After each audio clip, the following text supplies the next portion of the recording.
Hello everyone and welcome to our series about various frauds and scams happening all around the world.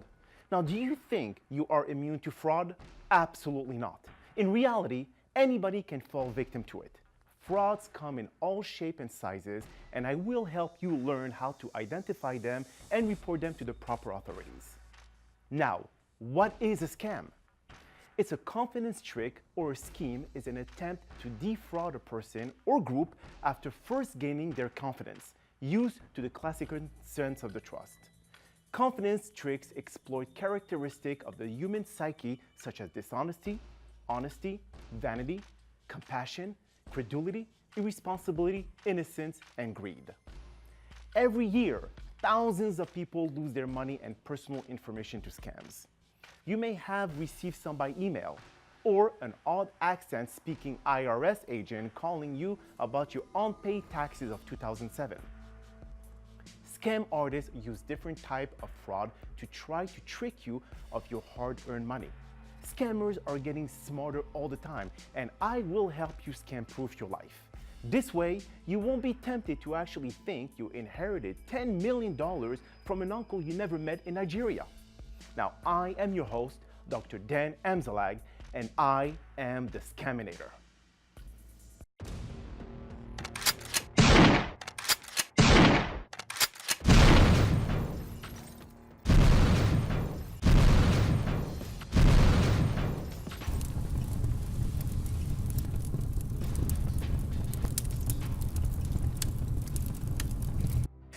In our last episode of this season, I have shared with you the many different related tactics to scam you out of your hard-earned money. However, as you may have noticed, they all share a common denominator that I will share in this last episode.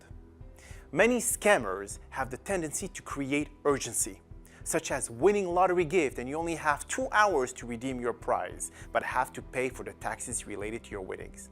Or that a loved one is in jail somewhere abroad and need money to get bailed out. Or that you owe taxes or may have a warrant for your arrest and authorities are just around the corner to scoop you up and arrest you. Believe me, I heard them all, and many scammers have tried these tactics on me, and all I answer is, bring it on. I often amuse myself to play with these scammers and give them a taste of their own medicine.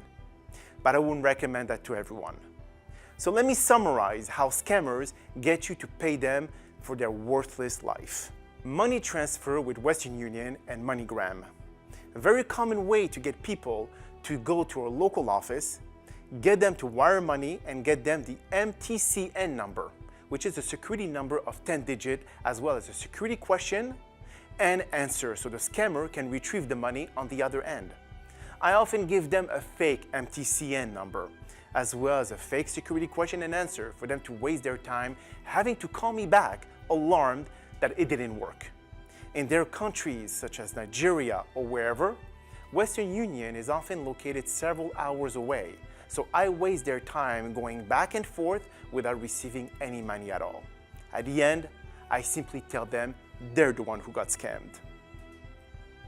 Another way for scammers to get you to send them money is through gift card where you can get at your local grocery stores or Apple iTunes.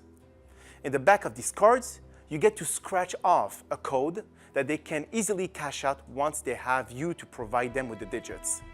Most scammers stays with you on the phone when you are headed to the grocery stores to get you to scratch off the numbers on the back. It is like cash to them and you can never get your money back.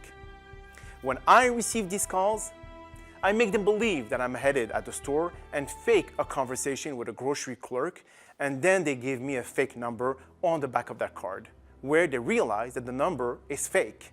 They start insulting me. I laugh it off, knowing that I wasted their time and probably discouraged them to trying to fake the next victim. The most alluring part of these scammers is how dumb and stupid they are. They're so stupid that in many cases will have the same person calling you back using the same name trying to scam you again for the same scam, especially after you have provided them with a fake number. They use the same tactics during their call, which is pretty pathetic. There's also a reloaded card, where they ask you to connect your bank account to the card where they can add money at any time, from anywhere. Once they get the login, they can empty the amount on the card and have you add some more, especially when using the same excuse of a family member being locked up abroad and need assistance to get bailed out. I sure hope I was able to share with you all the potential scams happening in our world today, and I'm sure I have not even scratched the surface what it is out there right now.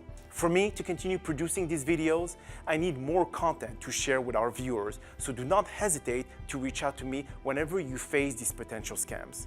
Never feel ashamed of falling victim, as these scams are becoming more and more believable, even to the most doubtful individual. So here it is, ladies and gentlemen. Hope this episode gave you a little more insight of the structure and strategies of the described scam and allowed you to have a better understanding on how it can affect you or many other victims out there. Now, we are working on an email plugin, also called the Scaminator, which will work for every email client and will purge all these unwanted messages from your inbox. It will add our special stamp, Scam Alert, beside each email, just in case you do decide to open the purge folder, only if your curiosity takes a hold of you.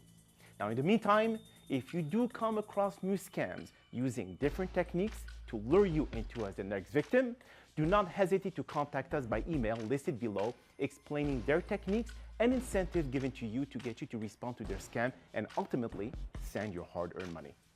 We will then cover this scam in one of our episodes and share it with our audience and make sure to give you aforementioned credits at the end of the show.